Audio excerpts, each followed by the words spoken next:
Hello, welcome to Excellence. In our recap program, we are discussing monthly current affairs videos. This is part 2 of January 2021. PDF of this video is available in the description. If you want to write test series based on the monthly current affairs videos, you can click on the link given below in the description. Let us start with security related issues. Let us understand the first issue. Akash missiles. Recently, Union Cabinet has approved for exporting indigenously built Akash missile system to the friendly countries. Akash is a surface to air missile, and it is completely designed in India, developed in India under integrated guided missile development program. Under this program, there are other missiles such as Nag, Agni, Trishul, Prithvi. These are also developed along with Akash missiles. Akash missiles are the first indigenously produced medium range surface to air missiles that can engage multiple targets from multiple directions, and it is a nuclear capable missile. India is trying to promote defense indigenization and defense exports. In this context, allowing export of Akash missile system can be considered as a significant step. Next issue is S-400 system. First group of Indian military specialists went to Moscow, that is Russia, to train on S-400 use. S-400 is a missile defense system. It is called as anti-ballistic missile system. This anti-ballistic missile system protects the country from the incoming enemy missiles. It detects, sends the information to the control center, and it deploys the missiles and it counterattacks. That is how anti-ballistic missile system functions. There are other platforms which we have purchased from Russia. They include Navy's only active carrier INS Vikramaditya is from Russia. Nuclear attack submarine Chakra 2 was also purchased from Russia. Army's T-90 and T-72 battle tanks, these were purchased from Russia. Indian Air Force Sukhoi 30 fighter jets, MiG fighter jets, these are purchased from Russia.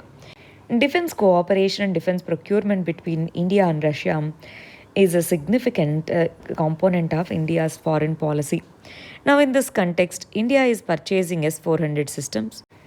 USA has passed an act known as CAATSA Act, Countering America's Adversaries Through Sanctions Act. So USA has warned us.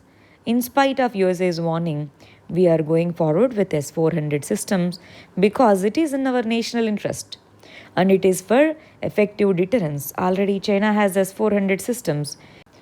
During the LAC conflict in the last year, China has deployed S-400 systems. In this context, we too want them. We too want such systems to protect our borders. That is why S-400 is significant for India. See, it has multifunction radars, anti-aircraft missile systems, launchers, autonomous detection and targeting systems, command and control center, all are integrated together. It is considered one of the world's advanced anti-ballistic missile systems. Next one is Desert Night 2021. Indian Air Force and French Air and Space Force conducted bilateral Air Force exercise known as Exercise Desert Night. And this was conducted in the Air Force Station Jodhpur. And this exercise is unique because from both the sides, from France side and from India side, we used Rafale fighter jets. We purchased Rafale fighter jets from which country? France only. And there are other defense exercises between India and France. They include Varuna, Garuda, Shakti. These are some of the joint defense exercises between India and France. Let us understand a little bit about Rafale aircraft. Rafale aircrafts are twin-engine, multi-role combat aircraft. It has nuclear deterrence capability, aerial reconnaissance capability. It can go for in-depth strikes and it can be used for interception. And these 8 fighter jets are developed by Dassault Aviation of France. Next issue is ASMI. ASMI is the India's first indigenously developed 9mm machine pistol. This is India's first 9mm machine pistol developed jointly by Infantry School Mahou and DRDO's ARDE institution. Machine pistols are self-loading versions of pistols which can be fully automatic and can also fire bursts of bullets. This one is important because it is first indigenously developed machine pistol. One of the significant issues in this is 3D printing process is used for the designing of the prototype of various components of this particular machine gun. Now let us understand Indian society and social issues related current affairs. Our first issue is Jaya Jaitli Committee. Government has appointed Ministry of Women and Child Development has appointed Jaya Jaitli Committee to relook at the increase in the age of marriage for women, and it has submitted the report. That is why it was in news. And one of the recommendations is to increase the age of marriage of women to 21. Why? See, as of now, the minimum age of marriage for boys is 21 and for the girls is 18. Now, this committee has recommended for increase in the age to 21. Why? Because this can increase the mean years of school and college education. 2. This can decrease the total fertility rates, which helps in population stabilization. These are some of the issues. But in this, and this also helps in better nutrition among the women, etc. What is the current legal framework? As of now, minimum age of marriage for boys is 21, for girls is 18. This minimum age of marriage is different from age of majority. Age of majority is gender neutral. It is 18. But minimum age of marriage is different. Under Special Marriages Act 1954 and Prohibition of Child Marriages Act 2006, and age mentioned is 18 and 21 years respectively for women and men. But few other rights groups, they argue that this increase in the age can incarcerate young adults from marrying without parents' consent. This is one point, but otherwise, there are many advantages that are cited by increasing the minimum legal age of women for marriage. Next issue is Girl Child Protection and Sukanya Samriddhi Yojana. So whenever a girl is born in Haridaspur, a remote village in Telangana, it celebrates. You can use this as a case study, but from the prelims point of view, we should understand what is this Sukanya Samriddhi Yojana. It is a small deposit scheme for the girl child launched as part of Beti Bachao Beti Padhao.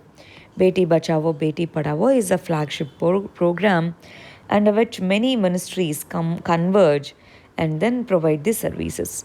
Under Sukanya Samriddhi Yojana, Sukanya Samriddhi account can be opened any time after the birth of a girl child till she turns 10. And minimum deposit is 250 rupees. Earlier it was 1000, now it is reduced to 250 rupees. Annually 250 rupees needs to be paid, and maximum of 1.5 lakh rupees can be deposited during the financial year. Every year that repeats. And this account can be opened in any post office or any branch of the commercial bank. This account will remain open for operative for 21 years from the date of opening or till the marriage age of the girl after she turns 18. This is to meet the requirements of her higher education, and partial withdrawal of 50% of balance is allowed after she turns 18. But generally at 21, a guardian or who deposits money on her name can withdraw that money. Next, let us understand the governance related issues. First one is Special Marriages Act 1954.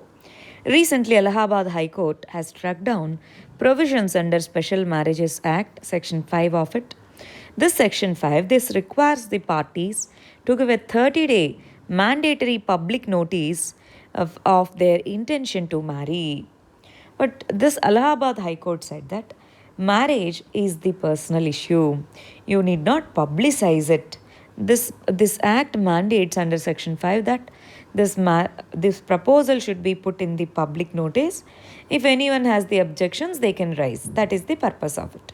But Allahabad High Court has said that after attaining the legal age of marriage, they need not take the concurrence. So that is why it has removed this Section 5. Let us understand what is this Special Marriages Act 1954. Special Marriages Act is a central legislation. It validates and registers interreligious and intercaste marriages in India. It allows two individuals to solemnize their marriage through civil contract. No religious formalities need to be carried out under the Act. What are the important provisions of this Act? Section 4 of this Act says that there are certain conditions under Special Marriages Act. First one is neither of them should have the spouse living, neither of them should have a spouse living, and both parties should be capable of giving the consent, and they should get the age of consent of marriage, and parties shall not be within the prohibited degree of relationship as prescribed under the law. Considered age is 21 for males, females 18 at least. There are various issues with regard to interreligious marriages. Many states, UP, Gujarat, they try to prohibit the interstate marriages. In this context, efficacy of Special Marriages Act is questioned. That is why understanding this from prelims point of view is important for us now. Next issue is GTHC India initiative. Prime Minister has laid down foundation for lighthouse projects under Global Housing Technology Challenge India. This is an initiative, and at 6 sites across 6 states through video conferencing, our Prime Minister has laid down foundation for lighthouse projects. And he has also announced Asha India, that is Affordable Sustainable Housing Accelerators under Pradhana Mantri Awas Yojana. And he has also released a certification course on innovative construction technologies named Navrit. Full form is New Affordable Validated Research Innovation Technologies for Indian Housing. Affordable housing is important in this context. GTHC India Global Housing Technology Challenge. It promotes innovation and R&D in this sector. What is this GTHC Challenge India? Ministry of Housing and Urban Affairs, it has conceptualized this challenge to identify and mainstream the innovative technologies in the construction sector. Indian Prime Minister has declared 2019-20 as Construction Technology Year while inaugurating GTHC India in 2019. Next issue is Food Safety and Standards Rules 2021. Recently, Food Safety and Standards Authority of India has amended its rules to cap the trans fatty acids, important trans fatty acids in food products. What are trans fatty acids? These are industrially produced. These are generally found in the baked and fried foods, pre-packaged snacks, cooked oil. TFAs, they increase the risk of coronary heart diseases. Globally, TFAs, trans fatty acids intake, it is responsible for 5 lakh deaths per year. But still, why are we taking them? Because they cost less than animal fats such as butter, etc.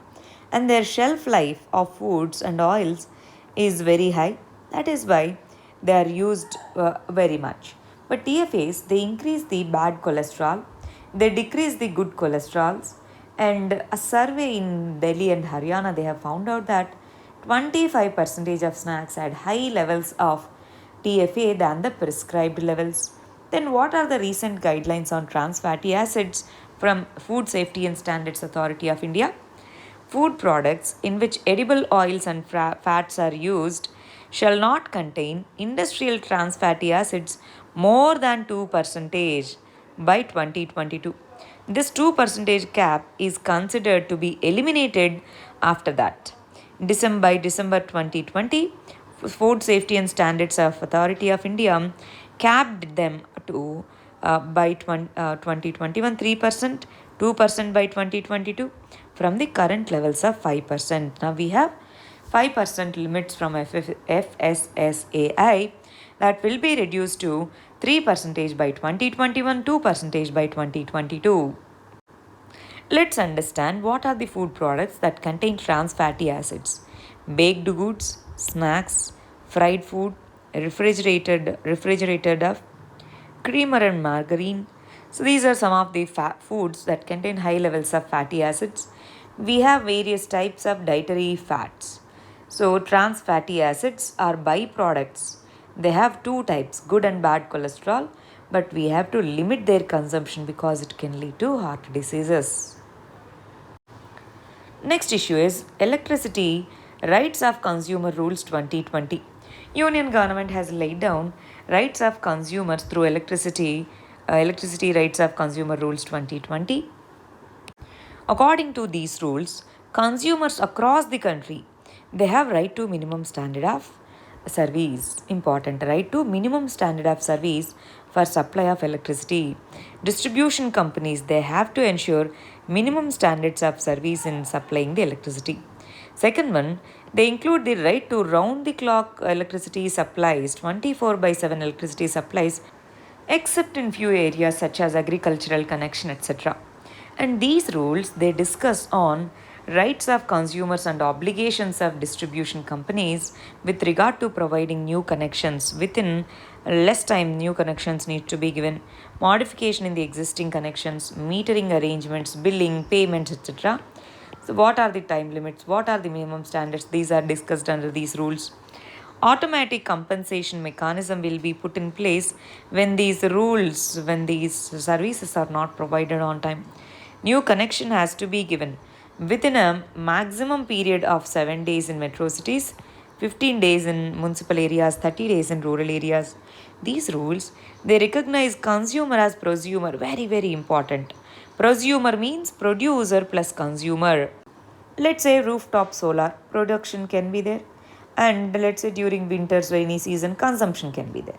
So these rules, they recognize the consumer as the prosumer, and this will have right to set up renewable energy generation unit including rooftop solar voltaic systems, etc. These are some of the guidelines given under electricity rules 2021. Important, please go through them once. Next issue is Longitudinal Aging Survey of India Wave 1. Longitudinal. Recently, our Health Minister has released a report on Longitudinal Aging Survey of India Wave 1 through the virtual mode. This is a survey. It is a full-scale national survey of scientific investigation of health, economic, social determinants of people who are aged, that is, old age people. This report provides base for national and state level programs and policies for the elderly population. This longitudinal aging survey of India, Wave 1, it has undertaken by the National Program for Health Care of Elderly under Ministry of Health and Family Welfare. This one covered sample of 72,000 individuals. This sample include elderly persons and oldest old persons above 75 from all states and union territories excluding Sikkim. Longitudinal aging survey, this provides the data on the elderly population. Next issue is WhatsApp new privacy policy. Recently, WhatsApp has updated its privacy policy. WhatsApp says it uses end-to-end encryption. Let's say if I send hi to you, only you can see that message. No one in the network can see the message, including WhatsApp. They don't store the message, but they store the metadata. What is the meaning of metadata? Metadata means, let's say, at what time this person has sent message to this person, what is the length of the message, and at what time this person has replied, are there any contacts shared in the message, something. All these details will be stored without reading the material, without reading the content. So that data is known as metadata. WhatsApp and other companies which maintain end-to-end encryption, they still have the data with them. The data is known as metadata. Though they are not taking data directly, they have metadata. Now, they have proposed new update. According to this update, it has said that this data will be shared with the associated companies. That means WhatsApp data, metadata, can be shared with other companies of parent company, that is Facebook. In Puttaswamy's case, it is said that right to privacy is fundamental right. In this context, WhatsApp's recent privacy policy to share the commercial user data with Facebook, it establishes WhatsApp as the owner of the data. But in reality, WhatsApp is just an intermediary. Yes or no? WhatsApp is just an intermediary. In this context, this policy, it essentially takes away choice of users until now. So now this new policy was proposed, but this new policy was criticized by many people. And in India, we don't have any privacy policy. In this context, WhatsApp has announced that till India gets a privacy policy, these privacy conditions are kept in hold. That was the decision taken by the WhatsApp. What is metadata? Data related to the communication is known as metadata. With the updated privacy policy, WhatsApp can now share one's metadata with other agencies. It gives 360-degree profile into person's online activity. That is why in this context privacy protection is important. People have protested, leaders have protested against these rules, WhatsApp privacy policy. That is why WhatsApp has come under pressure. It has kept this implementation of WhatsApp new privacy policy at a later date.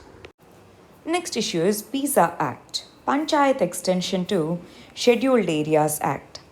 This act is to promote the self-governance. Under 73rd Constitutional Amendment Act 1992, we have local self-governance 73rd and 74th. To extend the local self-government rules to the scheduled areas under 5th schedule, this act was brought in the year 1996. Under Article 243M, application of 73rd Constitutional Amendment Act was restricted. After Bhuria Committee recommendations in 1995, PISA Act was formed. Under this act, powers are granted to the Grama Sabha. Whereas state legislature, it can play advisory role, but Grama Sabhas are given major powers. What are the powers and functions given to the Grama Sabha under PISA Act? It has a right to mandatory consultation in case of land acquisition, resettlement and rehabilitation and related disputes. And it protects the traditional beliefs and culture of the tribal communities. And it provides for ownership of minor forest producers. It can pass the resolution of the local disputes. It prevents the land alienation. It is for management of village markets. It has right to control the production, distillation and prohibition of liquor, that is alcohol. It has exercise of control over money lending. Any other rights involving the scheduled tribes can come under powers of Grama Sabha. Next issue is Digital India Mission. Digital India Mission is a flagship program of Government of India. Recently, digital payments, especially during the COVID period, they have increased enormously because of lockdown and other constraints. In this context, let us understand what is this Digital India program and how digital payments are done under this. This is faceless, paperless, cashless transaction. That is the professed role of Digital India. Promotion of digital payments, it is the highest priority under Government of India under this scheme, under this mission known as Digital India Mission. Its vision is to provide seamless, safe digital payments to all the citizens of India in convenient, easy, affordable, quick and secured manner. And the nodal agency to implement it is Ministry of Electronics and Information Technology. This has an initiative on promotion of digital transactions including digital payments. This ministry works with many banks, central ministries, departments. This try to create and enable the digital payment ecosystem in India. It strengthens the digital payment infrastructure and creates awareness among the people to use this digital infrastructure. Next issue is 5 years of Pradhana Mantri Fasal Bima Yojana. Fasal Bima Yojana means crop insurance scheme. Under this particular scheme, this is a central government flagship scheme, insurance scheme, launched in the year 2016. It replaced two schemes known as National Agricultural Insurance Scheme and modified National Agricultural Insurance Scheme. It provides insurance and financial support to the farmers in case of crop failure, and it targets to bring 50% of cultivated area under crop insurance. That means as of now the crop insurance is limited. So we want to increase the land covered under crop insurance so that the risk of crop failures will be reduced. It stabilizes the farmers' incomes, it ensures the flow of credit, it encourages the farmers to innovate and use modern agricultural practices, etc. Before that, Pradhana Mantri Fasal Bima Yojana, under this, the features include farmers need to pay premium, 2% premium for Kharif crops and 1.5% for the Rabi crops. One crop, one rate is decided. 5% annual premium is fixed for commercial and horticultural crops. No upper limit on the government subsidy. Government can balance the premium even if it is 90%. And why is it, what is the thing that is new? Earlier, farmers they can claim only certain percentage of amount. Now that cap is removed. Cap on premium rate resulting in low claims that is removed now. That is why this is significant. 5 years of Pradhan Mantri Fasal Bima Yojana. This is an important scheme. Next issue is progress with regard to Beti Bachao, Beti Padhao. This is a centrally sponsored scheme under Ministry of Women and Child Development. It has published progress of achievements under Beti Bachao, Beti Padhao. What is this scheme? Let's understand. The scheme was launched in 2015 and it is one of the comprehensive programs to address the declining child sex ratio and related issues with regard to women's empowerment. It is a tri-ministerial convergent program. That means 3 ministries are involved. 1. Women and Child Development. 2. Health and Family Welfare. 3. Education. Why? Because this program covers life cycle approach. That means from the birth to end stage, this program should encourage everyone, from the encouraging the girl child to the education of the child and to the health of the women. So it covers everything. The major aim of the scheme is to bring in the behavioral change in the society towards the birth and rights of girl child. The scheme has 2 components. One is mass communication campaign. Second one is multi-sectoral action plan at various states and union territory level. Now let's understand the performance of Beti Bachao, Beti Padhao scheme. Child sex ratio at birth has improved by 16 points from 918 to 934 as per this data. And out of 640 districts covered under the scheme, 442 districts they have shown improvement in the child sex ratio. Percentage of institutional deliveries, hospital deliveries, increased to 94 percentages. Gross enrollment ratio of girl children in the schools at secondary level increased. Percentage of schools with functional toilets increased. So in this context, Beti Bachao, Beti Padhao scheme is said to be a successful program in generating the awareness. In this context, let us briefly understand when this National Girl Child Day is celebrated and why. National Girl Child Day is celebrated in India every year on January 24th. This was first initiated in the year 2008 by Ministry of Women and Child Development. This is to promote the awareness on women-related issues such as education, health, nutrition, legal rights, medical care, protection, child marriages, freedoms, etc. Next issue is Saksham Summit. Saksham means Sanskaran Shamata Mahotsav. This is a campaign organized by PCRA, that is Petroleum Conservation Research Association. It is to sensitize the masses about conservation and efficient use of petroleum products which harms the health and environment. Consumers are made aware of the harmful effects. It convinces the consumers to switch to cleaner fuels such as solar, etc. And it is to bring in the behavioral changes in use of fossil fuels. It includes pan-India activities such as cyclothon, farmer workshops, CNG vehicle driving contests, etc. Saksham Summit, organized by Petroleum Conservation Research Association, for what? For sensitizing the masses about the conservation and efficient use of petroleum products. Next issue is Institutions of Eminent State Tag, IOE tag. Indian universities and colleges with the Institution of Eminence tags are given. These colleges, 20 public sector colleges and 10 private sector colleges. These will be given the Institution of Eminent Status.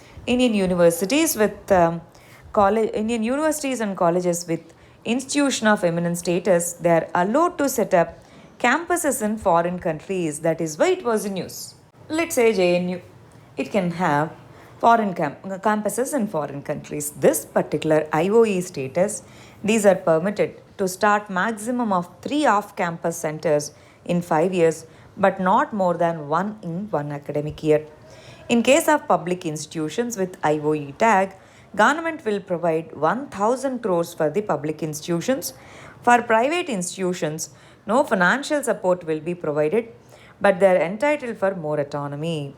What is the aim of this institution of eminence tag? This is to encourage the universities and colleges to enhance the quality. This is to provide the autonomy, and this is to make sure that our institutions have quality and they'll be in top 100 universities and colleges in the world. Education Ministry launched this scheme in 2018, in which 20 institutions, out of them 10 public, 10 private sector, they will be enjoying the complete academic and administrative autonomy.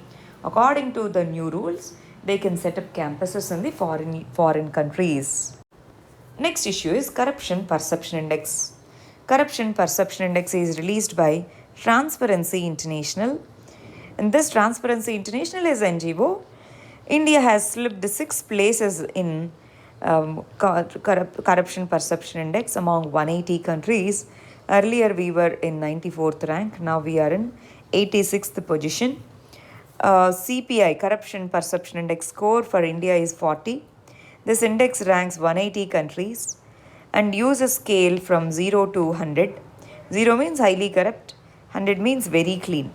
Top countries in Corruption Perception Index include Denmark, New Zealand with high scores, followed by Finland, Singapore. These are the countries. CPI is released by Transparency International. Next issue is Shram Shakti portal. Remember, e-Shram portal and Shram Shakti portal both are different. e-Shram portal is released by Ministry of Labour and Employment for registering the unorganized sector workers. Shram Shakti portal is released is by Ministry of Tribal Affairs, and this is to register the National Migration Support Portal. This is to formulate the state and national level programs for the migrant workers. Objectives of Shram Shakti portal include to address the data gaps that are existing in India, to help in formulation of strategies with regard to migrants, to address issues related to migrants such as trafficking, wage harassment issues, occupational hazards, etc. This portal links the migrant population with the existing welfare schemes under Atmanirbhar Abhiyan. Shram Shakti portal for migrants, e-Shram portal for all the unorganized sector workers. Next, let us understand S&T related concepts. Our first issue is CDSCO and vaccine approval. Recently, Drugs Controller General of India, who heads the Central Drug Standards Control Organization, has given approval for Covishield and Covaxin vaccines. So this organization, CDSCO, is responsible for approval of licenses for the specified categories of drugs such as blood and blood-related products, IVF fluids, vaccines and serum in India. CDSCO is an important organization under Ministry of Health. According to this, DCGI is the head of that particular organization, Drugs Controller and General of India. This sets the standards for manufacturing, sale, and import and distribution of drugs in India. It comes under Ministry of Health and Family Welfare. It laid down the guidelines on standard and quality of manufacturing, selling, import and distribution of drugs in India. Next issue is uranium enrichment. Why this was in news? It is because of USA's approval for renegotiations on Iran nuclear deal. So the important issue with regard to this deal is nuclear enrichment. So from S&T point of view, let us understand what is this uranium enrichment. Natural uranium, it consists of 2 different isotopes, that is nearly 99% of U-238, only around 0.7% of U-235. U-235 is the fissile material. It can sustain the chain reaction in the nuclear reactor. So, we try to increase the proportion of U-35 through the process of isotope separation. We separate U-38 from U-35. So, we gather the pure U-35. For nuclear weapons, enrichment is required up to 90% or more, which is known as highly enriched uranium or weapon grade uranium. For normal nuclear reactor, enrichment up to 3 to 4% is enough, that is known as low enriched uranium or nuclear grade uranium. So now USA says this Iran is enriching the nuclear material at 16 to 17%. That is not required if they want to go for nuclear power. In this context, under JCPOA, Joint Comprehensive Plan of Action, USA and other countries which are part of JCPOA, they have kept limitations on nuclear enrichment program of Iran. That is why we need to understand what is this process and how nuclear enrichment happens. Next issue is bird flu or avian influenza. In 10 states, bird flu and avian influenza cases were reported in January 2021. In that context, this was in news. Bird flu is caused by H5N1 virus. This bird flu spreads from the birds to individuals, humans, through different ways. 1. By direct contact. 2. Through contaminated surfaces. 3. By the bird flu virus in the air. 3 ways of transmission of bird flu. And how this was detected, how this all became, how it impacts the humans, let us understand. In 1997, first case of human infection. That means, in general, from one bird to another bird, the infection spreads. That is common. But from bird to human transmission was observed first time in 1997 in Hong Kong. This was a deadly H5N1 virus strain. Subsequently, other strains such as H5N2, H9N2, they started spreading from animals to humans. People in close contact with the livestock and dead birds, they are at the risk from the virus. People to people transmission is less, but bird to people transmission is more. Chances of bird to people transmission is more, but people to people transmission is less. H5N1, it may cause severe respiratory illnesses such as pneumonia, acute respiratory syndrome in humans. Symptoms include fever, cough, sore throat, abdominal pain, diarrhea, etc. We have antiviral drugs for this, and people working with livestock, they are advised to use PPEs and follow hand hygiene in case of any reported cases. Next issue is loan app scam. Reserve Bank of India, it has cautioned the individuals and small businesses against falling prey to the growing unauthorized digital lending platforms. In this context, let us understand what is this digital lending. Digital lending means through web platforms or mobile apps. By taking advantage of technology for authentication and credit assessment, there are many apps that have come into existence. They lend the money through the digital means, and their number of such apps have increased. Its market is going to be around $500 billion, huge market. In this context, there are certain apps which had the access to the personal information of the consumers. They started blackmailing these individuals. They started extracting huge amounts of interest from the individuals. In this context, loan app scams were unearthed by RBI by the complaint of few individuals. That's why it was in news. Digital lending is an issue. Next issue is flue gas desulfurization. What is flue gas? The gas that is extracted after burning coal is known as flue gas. This gas contains various pollutants, air pollutants, that needs to be processed before it is sent out into the atmosphere. For that, there are various processes. One is this flue gas desulfurization. Ministry of Power, it has proposed pushing back the deadline for adoption of new emission technologies, new emission norms by coal-fired power plants. They said the schedule is very tight, they might not implement it. That's why they have pushed the schedule back. Removal of sulfur dioxide from the flue gas is known as flue gas desulfurization. It seeks to remove the gaseous pollutants, especially SO2. And this flue gas is sent to this particular desulfurizer chamber. And this is the spray area. This pumps the limestone gypsum and limestone slurry. Next issue is CoWIN app. CoWIN is a digital platform for COVID-19 vaccine delivery. This is an improvisation over EVIN system, Electronic Vaccine Intelligence Network System. EVIN maintains database of vaccines manufacturing, vaccines that are stored. That means it tracks the entire supply chain of vaccines. This CoWIN app is improvisation over EVIN. It maintains the mobile app and portal which maintains end-to-end database. That means not just the vaccine delivery and supply, it also registers the users who have taken the data. That means beneficiary data will be there. This will be added to the COVID database and EVIN is integrated with this CoWIN app. Next issue is black box and flights. Black box is the informal name. The formal name is flight data recorder. It consists of two components. One is FDR, second one is CVR, cockpit voice recorder, flight data recorder. These two, commercial aircrafts carry these two.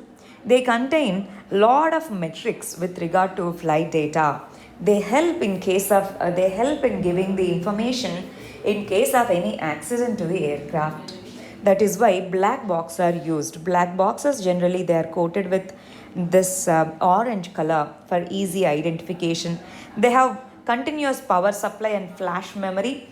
They store the information for a long time even during the adverse conditions such as heavy fires. Even if they are at the depth of hundreds of meters on the ocean bed, then also they can provide the information. Next issue is artificial intelligence solutions for agriculture. Artificial intelligence, AI. AI means group of technologies that enable the machines to act with higher levels of intelligence. These AI machines, they emulate the human sense, they comprehend and they act. AI can be used in various applications including agriculture such as pest control. It can be used to boost the crop yield. It can be used for seasonal forecasting. Enhanced IoT device data can be there. Better crop selection will be there. Chartboards they can use artificial intelligence. Agricultural robots they employ AI. That means from starting to marketing level, AI tools can be used in agriculture. Next issue is deep fakes and artificial intelligence. The problem of deep fakes is said to be one of the important concerns with regard to AI. What do we mean by deep fake? These are computer generated images or videos. Cyber criminals, they are using artificial intelligence softwares to morph the pictures using the deep fakes. That means identifying what is original, what is morphed is difficult with regard to deep fakes. There are so many AI algorithms that translates a person's words, head movements, expressions to another person. That is how deep fakes are made. This needs to be addressed. Again, AI can be used to identify the deep fakes also. The problem is generated by that. Solution is also lies in that technology. Next issue is India Innovation Index III. Second edition of Niti Aayog's India Innovation Index has been released in the month of January. In this index calculates 7 components in 2 dimensions. One is enablers, second one is performance. 5 components are calculated under enablers and the remaining 2 are calculated under performance indicators. Performance of various states is calculated under India Innovation Index. This is built based on Global Innovation Index. Global Innovation Index is released by WIPO, World Intellectual Property Rights Organization. According to this, countries are compared based on these 7 parameters. Now, India Innovation Index by Niti Aayog, it compares various states based on these 7 parameters. And recent one, that is 2021 version, is the second edition.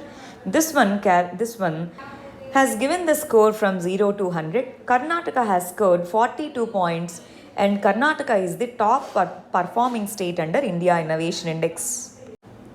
Next issue is blockchain technology for elections. Blockchain technology in voting. Election Commission has recently held an online conference in collaboration with Tamil Nadu e-governance agency. In this particular summit, it has discussed with regard to blockchain technology. First of all, let us understand how EVM and VVPAT works, and then let us understand how blockchain technology can help in maintaining the database of votes and how this brings in transparency and efficiency in the voting system. First of all, EVM, that is electronic voting machine. This has two major components. One is control unit, second one is ballot unit.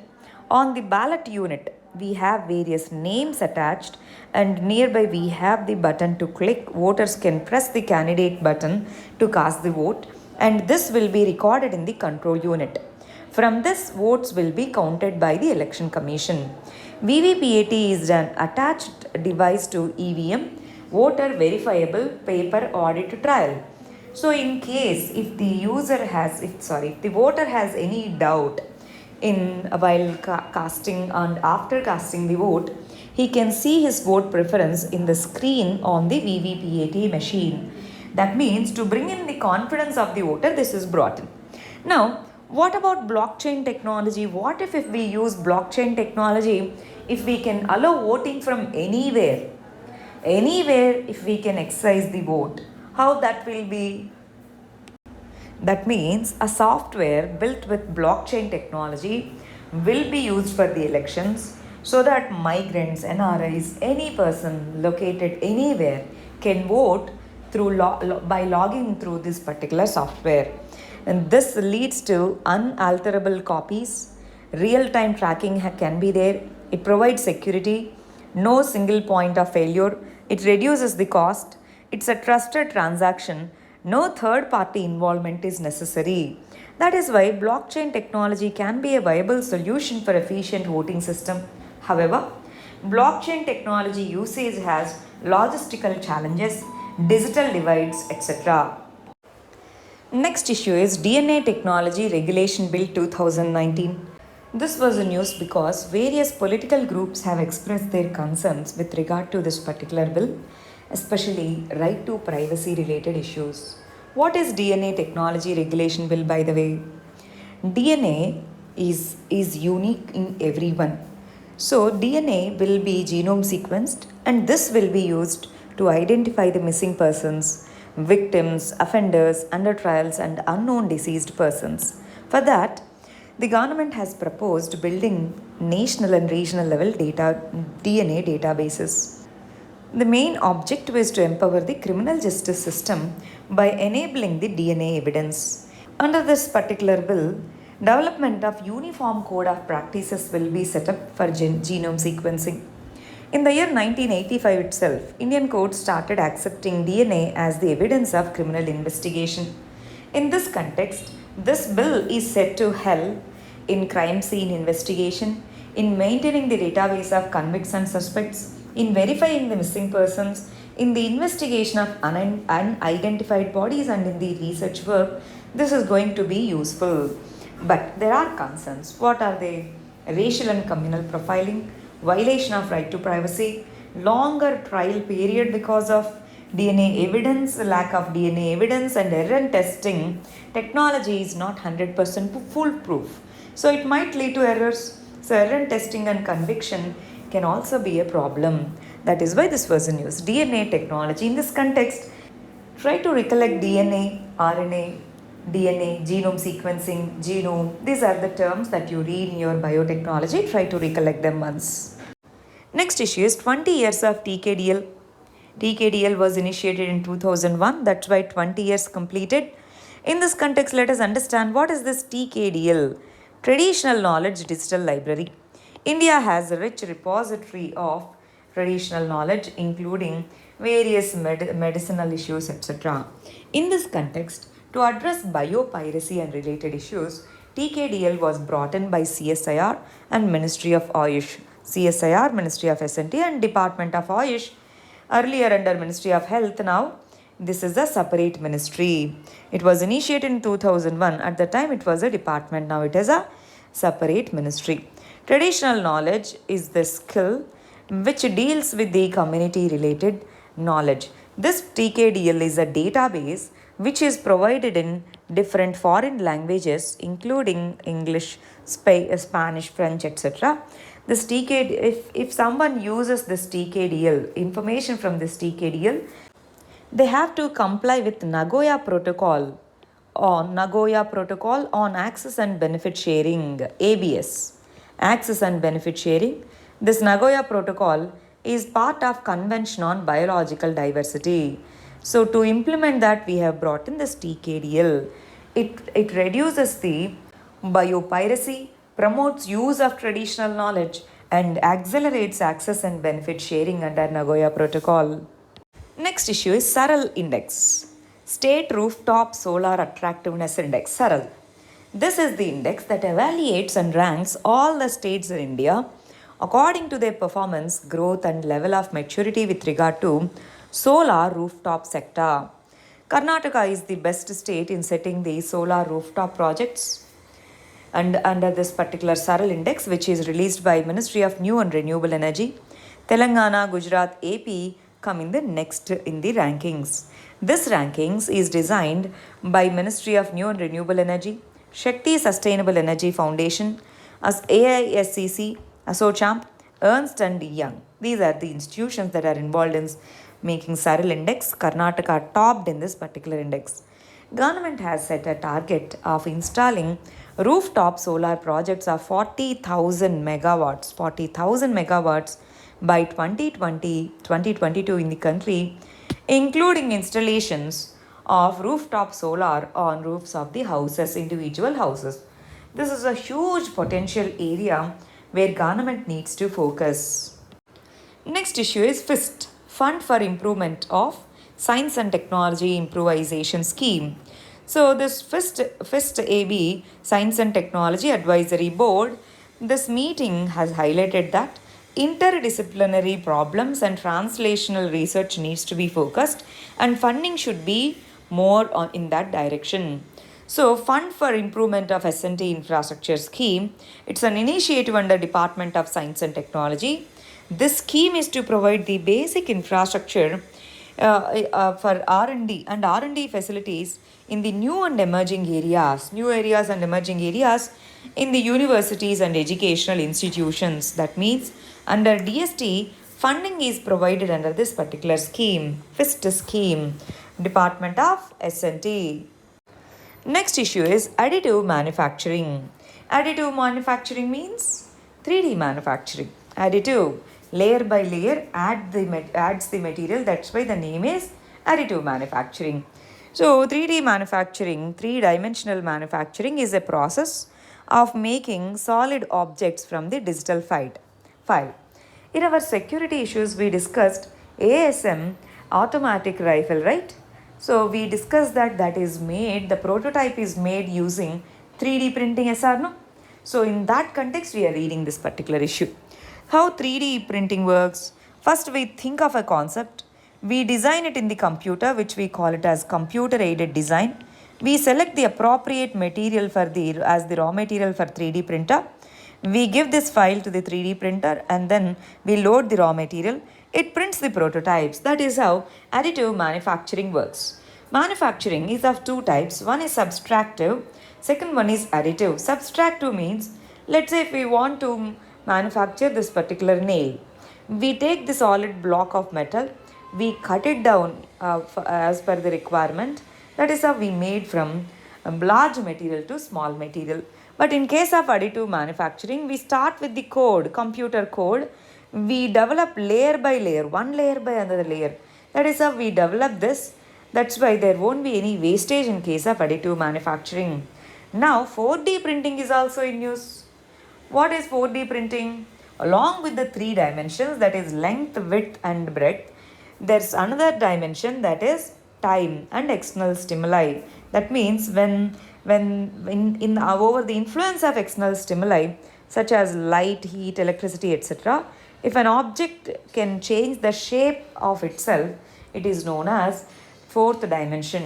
The such type of manufacturing is known as 4D printing. Last year, that is in 2020 prelims examination, they have asked a question about this. Now let's briefly understand the differences between 3D printing and 4D printing. In 3D printing, there won't be any change in the shape. In 4D printing, change in color, shape, function happens under external stimuli. Materials used include thermoplastics, metals, alloys, biomaterials, gels, nanomaterials. These all can be used as raw materials. But in case of 4D printing, smart materials, which are known as shape memory alloys, shape memory polymers are used, self-assembled materials are used, hydrophilic polymers, biomaterials, plant oil, these are the raw materials for 4D printing. But to print the material, same 3D printer is used in both the methods. Next issue is National Geochemical Mapping, NGCM. It's an all India program launched by Geological Survey of India. Important. It covers entire surface area of the country by geochemical sampling. This Geological Survey of India, it's an attached office to Ministry of Mines. It was set up in 1850s, primarily to find the coal deposit for railways during the Britishers' time. Over a period of time, it achieved the status of geoscientific organization of international repute, and through geochemical sampling of the entire surface area of India, it becomes very easy to locate the mines. That is why this mapping is started by Geological Survey of India. Next issue is Essential Digital Infrastructure Services Network Alliance. Edison Alliance, this is also known as Edison Alliance. World Economic Forum, it has launched this alliance. This alliance, it works towards ensuring global equitable access to digital economy. It works with the governments and industries to accelerate digital inclusion. So what is this alliance? Access to digital technologies to everyone. But we know that pandemic has exposed digital divides, as are no? In all the sectors, in all areas, in all communities, it has exposed the digital divides. In this context, to provide multi-sectoral connectivity, multi-sectoral at multi-level, this particular alliance, Edison Alliance, was launched by World Economic Forum. They can ask this way, Edison Alliance is in use. And with regard to that, consider the following statements. They might give one or two statements related to that. Next issue is M-Sand. Rajasthan government has brought in a policy on M-Sand. That is why it was news. M-Sand means manufactured sand. This sand is produced after crushing the hard granitic stones and rocks extracted from the quarries. See, these rocks are used instead of natural sand. River sand is useful in construction, infrastructure, silica industry, etc. But river sand is renewable, but its availability is less, and the demand for river sand is more. In this context, to protect the riverbed sand, M sand, that is manufactured sand, or which is also called as crushed sand, can be used. And this policy, it enables the investors to set up M sand units by utilizing the incentives of Rajasthan government. That's why that was news. Now let us briefly understand the differences between M sand and river sand. Source of M sand is quarry and factory. River sand is naturally available in the riverbed. There is no wastage in case of M sand since the sand is already saved in required size. Wastage of the certain components of sand is there with regard to use of river sand. Setting time for concrete is comparatively faster. With regard to river sand, it is normal. Environment damage is less in case of use of crushed sand. Here environmental damage would be more. It is cheaper than the river sand. It is costlier than the M sand. High compressive strength and flexural strength of concrete would be there when we use M sand. Compressive strength is natural. It is comparatively lower than M sand. That is why it is better to use M sand if it is available. River sand is naturally available, yes, but its availability is less. That is the reason, and it also has other benefits. M sand has other benefits too. That's why it is better to use that. Our last issue is LiDAR survey. LiDAR survey was used for gathering the survey data for Delhi-Varanasi high-speed railway corridor. In this context, let us understand what is LiDAR survey. Light detection and ranging. It is a remote sensing method. It uses light in the form of pulsed laser to measure the ranges. Ranges means distance to the earth. And these light pulses, they are recorded by the airborne system and the location is mapped using GPS receiver. Here we have the light source. It sends the light. The reflected light will be observed, and using GPS satellites, precise location of this particular area is mapped. We have GPS base station to receive that particular signal. LiDAR survey can be used for archaeological excavations, and they are placed in satellites for resource related information. There are many applications for LiDAR survey, LiDAR related technologies. LiDAR technology is also used in autonomous vehicles. Important, autonomous vehicles. These are also known as driverless vehicles. In such vehicles, LiDAR technology is used. These are the issues of part 2. Thank you very much. All the very best.